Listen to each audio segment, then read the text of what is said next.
એવું કહેવાય છે કે ઘણા બધા પુસ્તકો ગાંધીજી ઉપર લખાયા, પણ કેટલા લખાયા, શું લખાયું, કેમ લખાયું, તો અલગ અલગ એના રેફરન્સ મળે છે, ખાસ કરીને પબ્લિક ડોમેઇનમાં.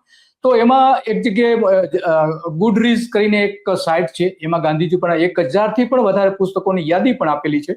અને ગાંધીજી વિશ્વભરમાં સૌથી વધારે લખાયેલા પુસ્તકો છે, જેના પુસ્તકો લખાયેલા છે, એમાં સ્થાનિક ભાષાના પણ બહુ છે. એટલે કે એવા બધા પુસ્તકો છે, એની યાદી ઘણી જગ્યાએ નથી પણ મળતી.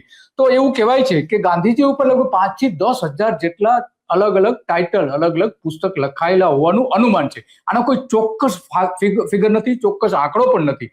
તો મૂળ વાત એ છે, ગાંધીજી આજે પણ જીવે છે, વિચારોમાં જીવે છે, પુસ્તકોમાં જીવે છે, અને અનેક લાખો લોકો જે છે એમના આદર્શ માટેનું એ વ્યક્તિત્વ પણ છે. આવા આપણા મહામાનવ આપણી વચ્ચેથી ગયા, એ બધાને દુઃખ છે, અને એ દિવસે આપણે બધાને યાદ કરીએ એ પણ જરૂરી છે. બસ આજે આટલું જ, અને આવી જ બાબતો ઉપર આપણે ચર્ચા કરતા રહીશું. નમસ્તે.